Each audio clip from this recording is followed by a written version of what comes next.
The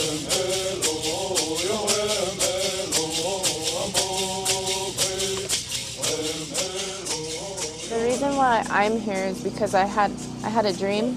It sounds very cliche and corny, but I really did have a dream about my people and the elders and children couldn't find drinking water. And when we came across a spout, there was oil came out of it.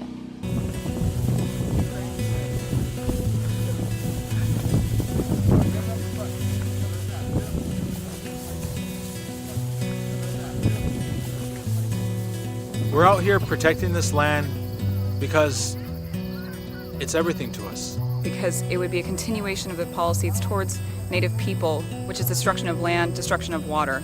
The Dakota Access Pipeline wants to think that this is business as usual. It's not just about Native people, but it's about the 18 million people that depend on the Missouri River and that are downstream from us as well. Plans for a pipeline in North Dakota have been met with passionate protest by the Standing Rock Sioux tribe, their supporters, and others. Tensions are mounting. Just hours ago, police in armored vehicles and riot gear started moving in, making 24 arrests, we're told. Authorities say demonstrators had illegally set up roadblocks and trespassed on private property. The Standing Rock Sioux tribe is pushing back. They're calling for the Department of Justice to investigate claims of law enforcement abuse. All this over a $3.7 billion oil pipeline that would cross 4 states but cut right through what the tribe claims is sacred Native American land. The developer, Energy Transfer Partners, says the project would be an economic boom, an estimated 7.4 billion barrels of oil that could make the U.S. less dependent upon foreign suppliers. But protesters say construction would destroy sacred burial grounds, prayer sites, and could potentially disrupt their water supply.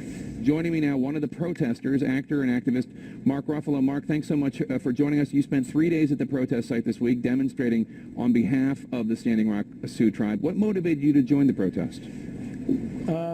Well, I made relationships with these people during the climate march here in New York, where 500,000 people from all over the world gathered to stop climate change.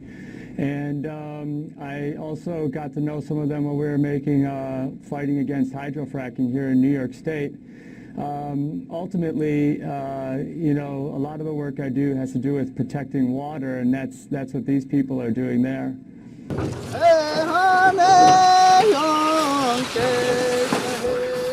The pipeline's going to come along the base of these power structures, and it's going to basically be ran underneath the river.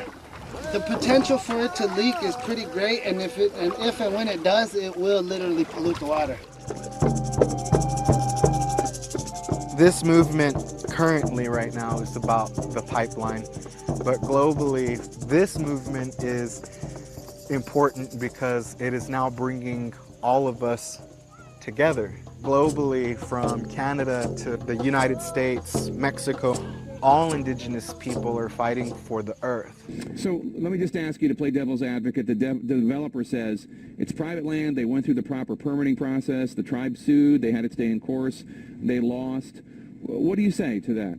I'd say that, you know, what we've seen repeatedly happen to these people is they made one treaty in 1861, and ever since then that treaty has been violated. That land that they're talking about, that easement, is actually treaty land. That is owned by the Native American people based on the single treaty they made with the United States. That treaty supersedes any laws that the state might make later.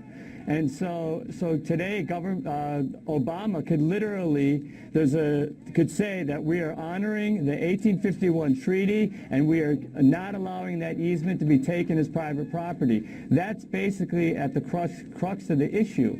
That easement that they're talking about as private property, based on the 1851 treaty, the standing treaty that these people made with the American government, is Indian land, is Native American land that belongs to the Standing Rock Sioux Reservation and Nation.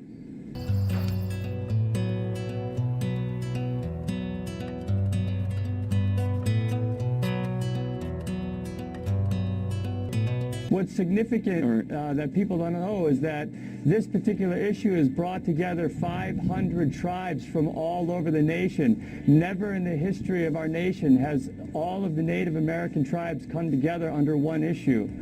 And they see this as a very special historical moment for them. Thank you so much for your time, Mark. I really appreciate it. Let me tell you, there's people being really hurt there. I've been on the phone all day with them. It's very scary, and these people are just like us. We can't forget our humanity in the face of these kinds of things. You have a corporation and a state who's working on behalf of a corporation to hurt our people. They're militarized. The National Guard has been called in. I mean, this is not an emergency. This is not a national emergency. These are peaceful protesters. The State Department, the Department of Interior, the DOJ, and President Obama himself has asked them to voluntarily halt any construction until this can be worked out in a peaceful manner. And the Governor Dalrymple of North Dakota, if there's blood on anyone's hands, it's on his hands.